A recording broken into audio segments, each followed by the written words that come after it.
भारत वो नहीं जड़ जमीन।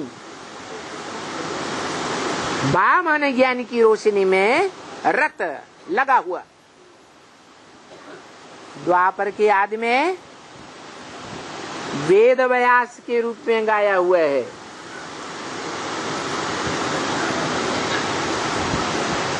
क्या रचा?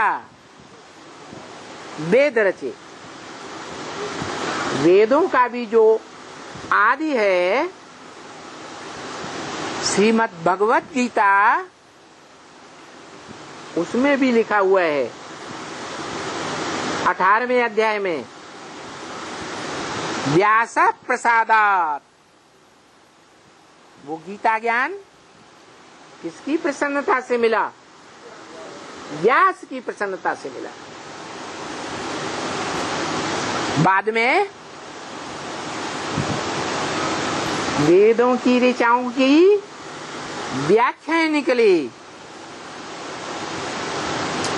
आरण्यक के रूप में, शतपथ ब्राह्मण आदि के रूप में।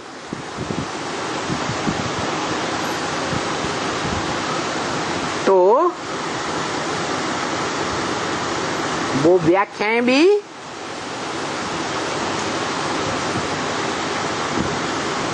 किसने लिखी है? वही व्यास जो बाद में व्यास गद्दी के रूप में गद्दी चलती रही।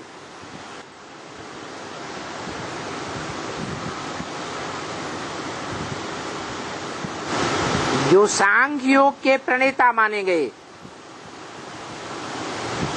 कौन है? जिनके लिए गीता में आया है सिद्धा नाम कपिलो मुनि।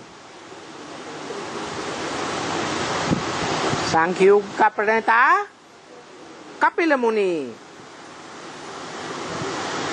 जिन कपिल मुनि के नाम पर काम्पिल्य नगर बसाया गया।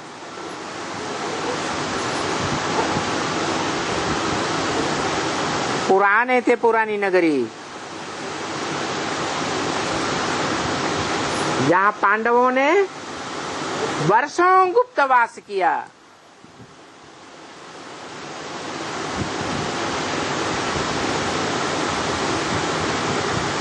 ऐसा महाभारत पुराण में लिखा हुआ है।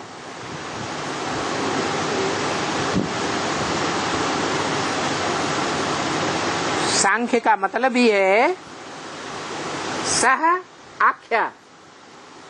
आख्या माने व्याख्या। कोई भी बात व्याख्या के साथ समझाई जाए, विस्तार के रूप में बताई जाए,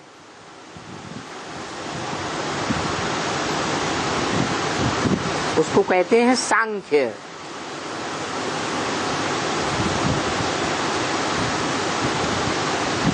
तो श्रीमद् भगवत गीता और वेदवाणी, इन वेदों का विस्तार, आरण्यक, शतपथ ब्राह्मण आदि और उनकी भी व्याख्या, उपनिषद आदि और उनकी भी व्याख्या, पुराण, जिनमें बड़े से बड़ा पुराण है महाभारत। इस महाभारत शास्त्र से पूरा एक बड़ा कमरा भर जाता है।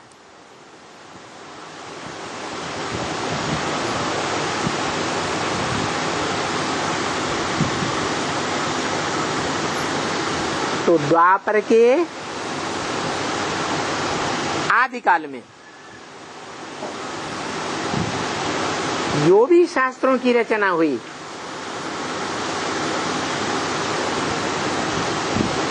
उन शास्त्रों का रचयिता, रचनाकार भारत ही साबित होता है। जिस भारत में कौन आता है?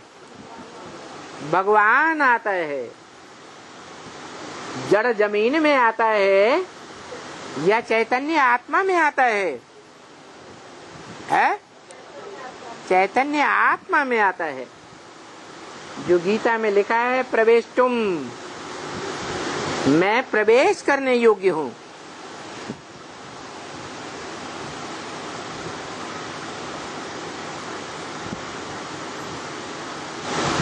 उसके बाद जितने भी बड़े बड़े राजाएं हुए, सम्राट हुए, चक्रवर्ती राजाएं हुए, उस श्रेणी में जो बड़े थे बड़ा चक्रवर्ती हुआ, बड़े थे बड़ा सम्राट हुआ, जिसको कोई भी विदेशी आक्रांता, जो यूरोपीय देशों से आए या इस्लामी धर्मखंडों से आए, लाखों लाख सेना लेकर के आए, वो विदेशी आतताई भारत में आकर के हार करके वापस चले गए या जीत करके गए,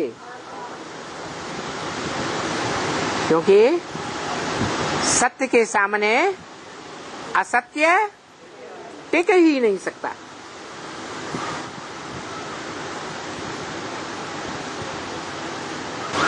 उसके बाद कलयुग में तो विदेशियों और विधर्मियों के बार बार आक्रमण होते रहे। वहां भी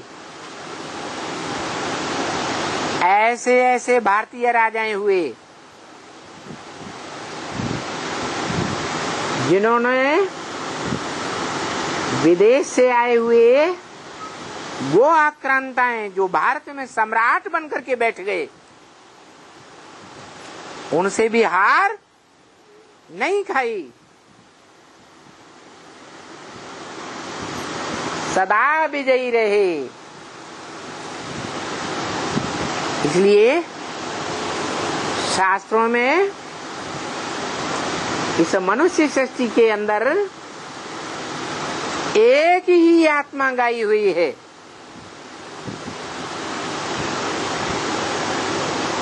जो अपने जीवन काल में सदैव विजयी होती रही, किसी युद्ध में हार खाई ही नहीं। जन्म जन्मांतर असत्य से युद्ध करना पड़ा, लेकिन हार नहीं खाई। इसलिए ये प्रश्न आता है कि भगवान बाप, आत्माओं का बाप आत्मलोक से इस सृष्टि पर आता है तो एक ही मुकर्रर रथधारी को क्यों चुनता है?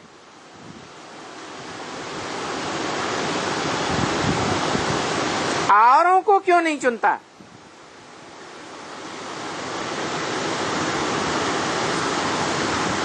एक पर ही फिदा क्यों होता है?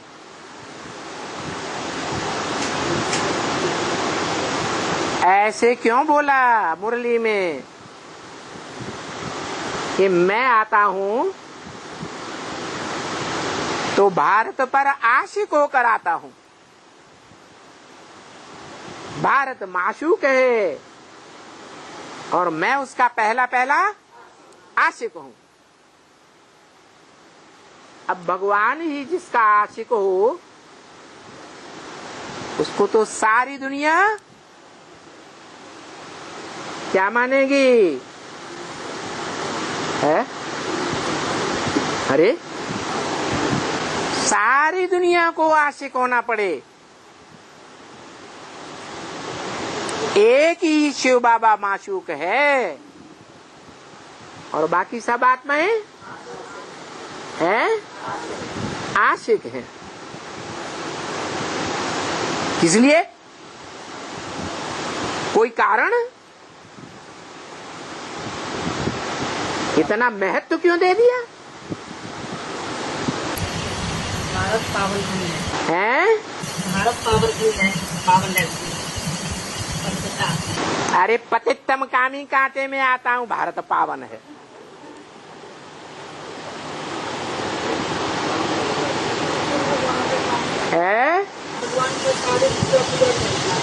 भगवान का कार्य क्या कार्य है?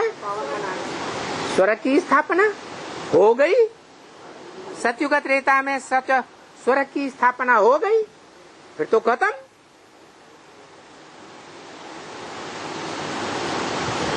बाद में क्या द्वापर युग से कलयुग के अंत तक असत्य से युद्ध नहीं करता? तो सत्य बाप को क्या प्रिय है? जो सत्य बाप गॉड इज ट्रुथ कहा जाता है,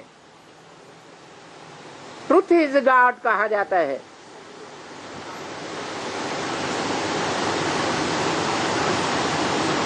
सत्यम शिवम सुंदरम कहा जाता है।